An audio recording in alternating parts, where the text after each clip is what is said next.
Hey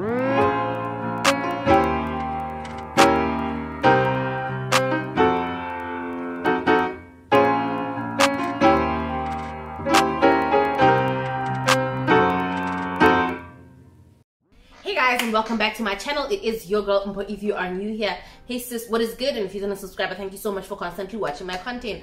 I am dressed, guys. This is actually a pre-workout situation. I've got on a one-piece, just a normal one-piece workout suit, and this is a belt, right? So this is a sweat belt. This is what it looks like. Yeah, it's an easy body sweat belt. Sorry about that, I've had it for a while, so you can't see the detailing, but it's an easy body sweat belt that I got from Mr. Price Sport, and this is normally what I wear before a workout. So don't think I'm not dressed, guys. I am dressed, just not looking prim and proper as always. But I thought before I would go for my workout, I would just share with you guys some of the things that have helped me in my weight loss journey. So I remember the last time that you guys and I spoke, I weighed 81 or 80, let's just round it off, 82 kilos, right? That wasn't me at my biggest. At my biggest, I used to weigh 89 kilos, which was maybe a year and a half back, if I remember. Because I remember we were on vacation with my this is how it started. We were going on vacation with my family, so we were going to Magaliesburg, and I wanted to wear shorts. The theme was white and blue, or something like that. But we had, I don't know why we had to wear shorts, but I think we had to wear shorts. So naturally, I'm not someone who likes to wear short things because I'm very self-conscious. I've always been like that, unfortunately. From when I was very skinny, when I was a size 28, 30, I wasn't also someone who gravitated towards short things. So I was like, okay, this is time for something new. Let me go get a pair of shorts. So I went and I got a pair of shorts. I went into the dressing room and I got a size 36. Hey guys, a 36 did not fit. Now I'm sitting in the changing room and I'm in denial. I'm like, okay, this can't be happening. I fetch a 38 and it's tight, but I'm like, okay, let me go. And I had to go fetch a size 40. Now, mind you, I looked at that size 40 and I'm like, this can't be happening. When did we get ya? You know, 1 minute I was 81 kilos around, let's say my wedding. When I got married, I was like around 81 kilos. And then all of a sudden, I've got a pair of shorts that are a size 40. What is going on? So, unfortunately, I opted for the size 38 pair, even though it was a little bit extra tight, but I was like, I just couldn't bring myself to buy a size 40.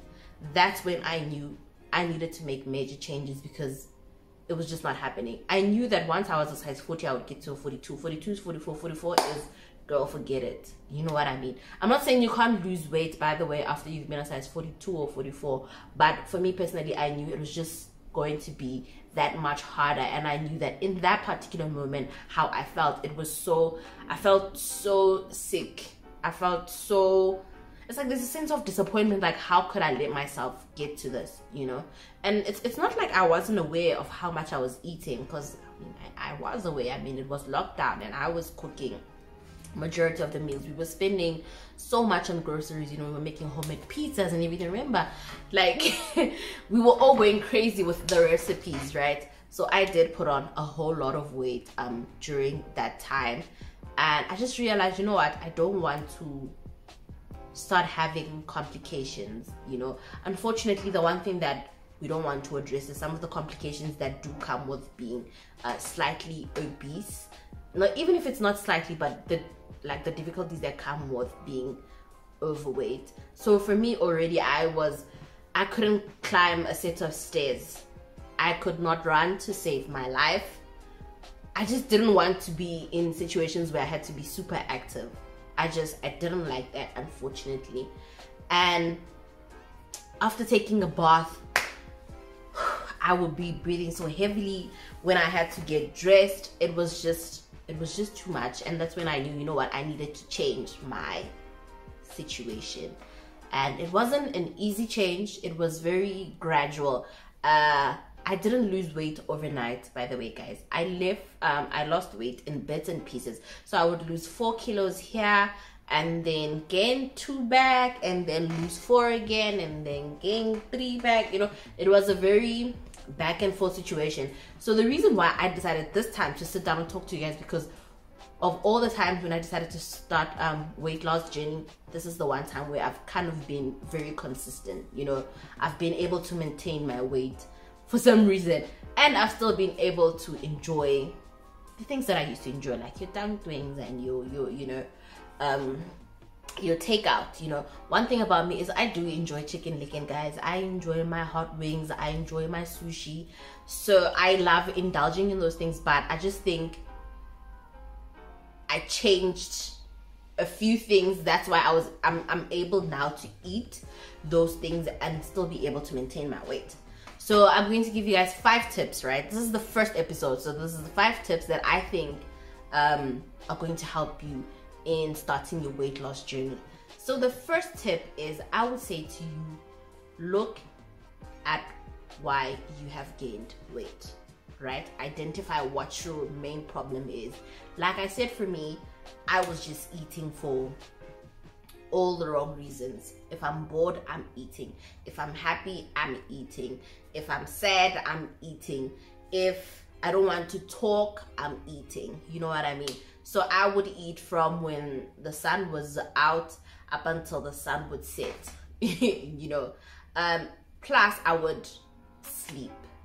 So I would eat and I would sleep. So those two combinations, food and laziness, it was just a recipe for disaster on my side, right?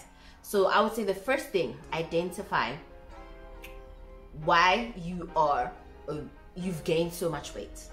Basically, identify what your main problem is, right? The second thing is identify what it is that you're willing to do about it, right? Like I always say, desperate times call for desperate measures, right? I know this for a fact. When I started my weight loss journey, guys, I used to drink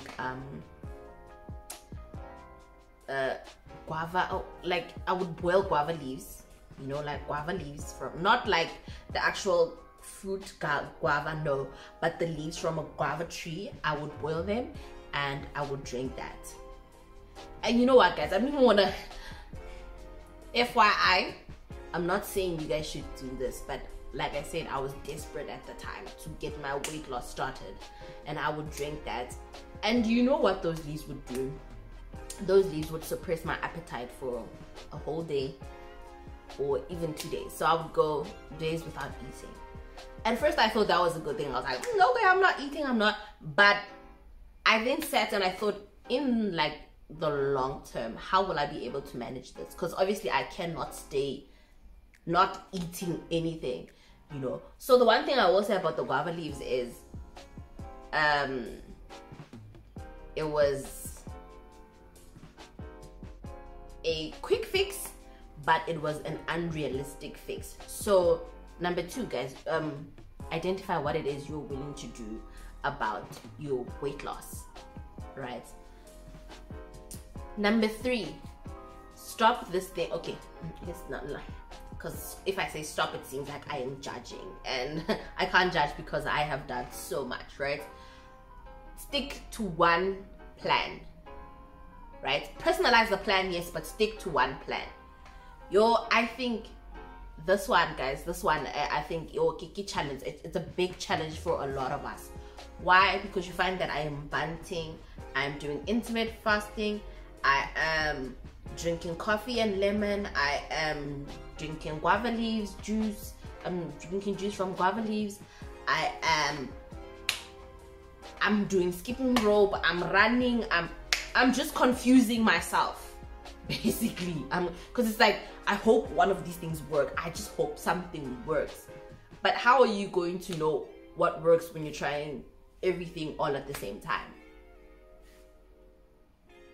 No, ma'am. You're not going to be able to identify what it is that works for you. So I would say personalize your plan. Maybe if you're going to mix diets, try 2 diets at the same time. For example, intermittent fasting and bunting.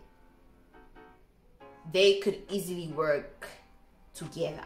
Why? Because bunting says low carbs, And kind of bunting is low carbs and high protein.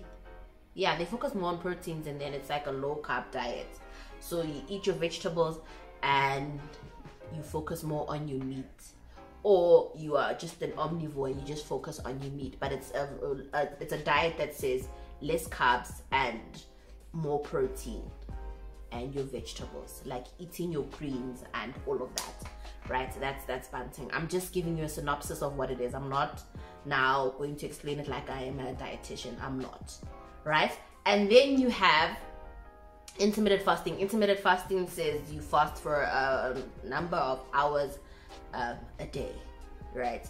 So it could go from 12 hours, 16 hours, 18 hours, depending on what you like or how on what you can handle, right? That's intermittent fasting. In a quick synopsis. Come guys, you can go on Google and Google all of this and just get a better and a clearer understanding. I'm just trying to give you a brief definition or explanation of how I could best explain it.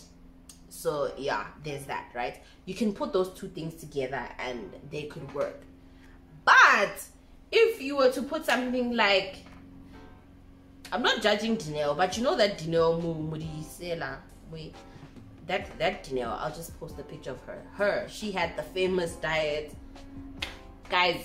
That diet, okay, I'm not judging you. There's that diet, right? Her lose kilos in 5 days. That one. And bunting. First of all, you could never put those two things together, because this side, it basically promotes starvation, and this side they say eat when you're hungry, stop when you're full. There's already conflict, so they could just never work together. So as I'm saying, personalize your diet and make it realistic for you. Just don't be doing too many things at once. Yo guys, I'm so sorry about that. It is Maintenance Thursday. What am I gonna do? Then the fourth thing is, I feel like when you approach something with positivity, the chances of it being more successful are better than if you were to approach something with a negative attitude, right?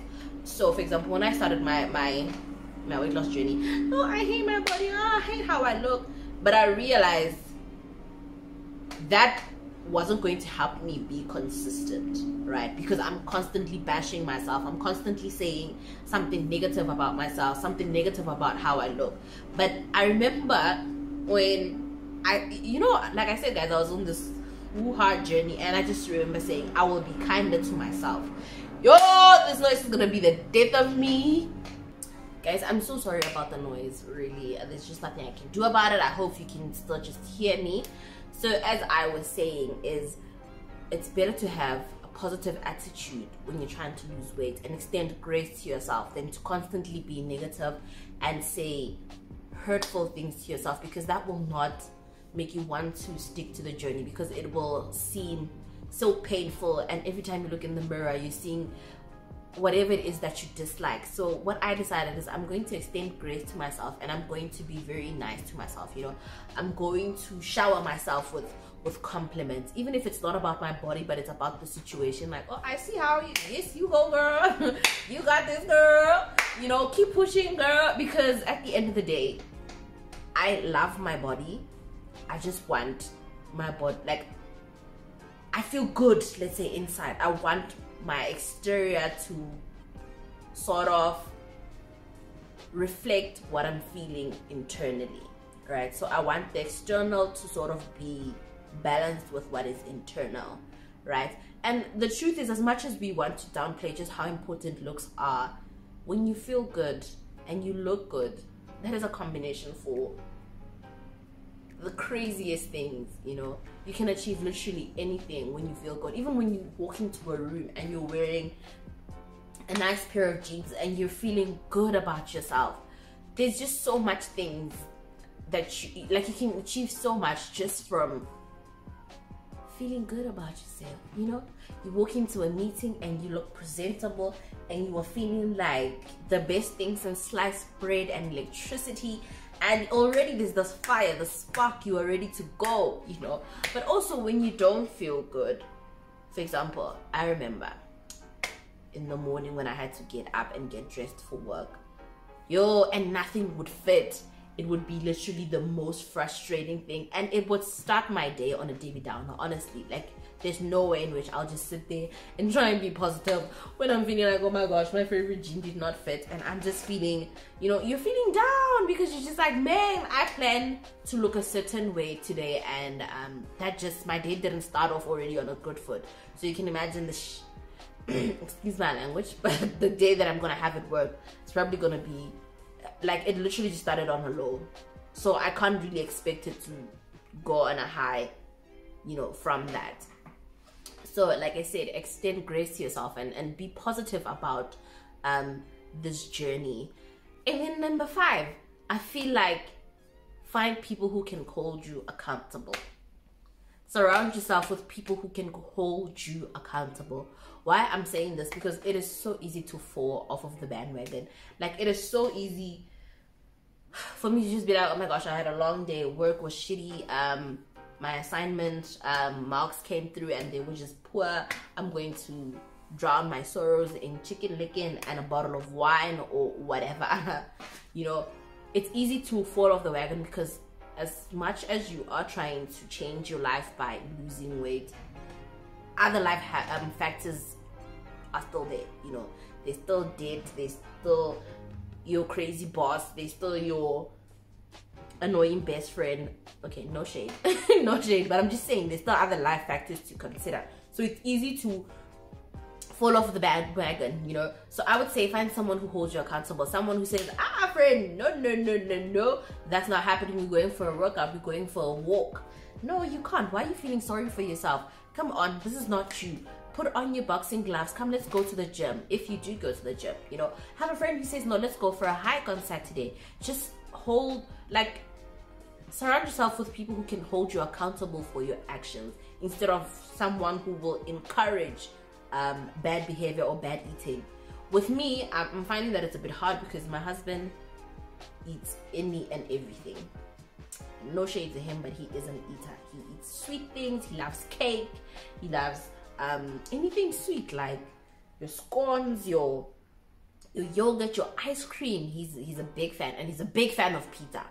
Panarottis pizza, to be precise. So it's sometimes very hard for me to pull back and be like, okay, no, I'm not indulging. But he tends to remind me like, Miguel, didn't you say you were on a diet? No, you can't have this because you said you wanted to look a certain way in a few weeks, or you wanted to get to your weight goal, which initially was 75. So right now I weigh 76.7 and I'm happy, but I don't think it will cut it for me. So I think I have taken my goal down to 70 to 68, like 68 to 70 kilos. That's where I want to be at. So yeah, guys, this was just it was just supposed to be a short video. I didn't want it to be super long, but like I said, I just wanted to share with you guys some of the things that I feel can help you kickstart your weight loss. And yeah, I'll keep these coming, guys. I'll keep these coming as I also start figuring out what plan I'm on and all of those stuff. But yeah, don't forget to comment, like, and subscribe, and I will honestly see you guys on my next video. Keep well. Mwah.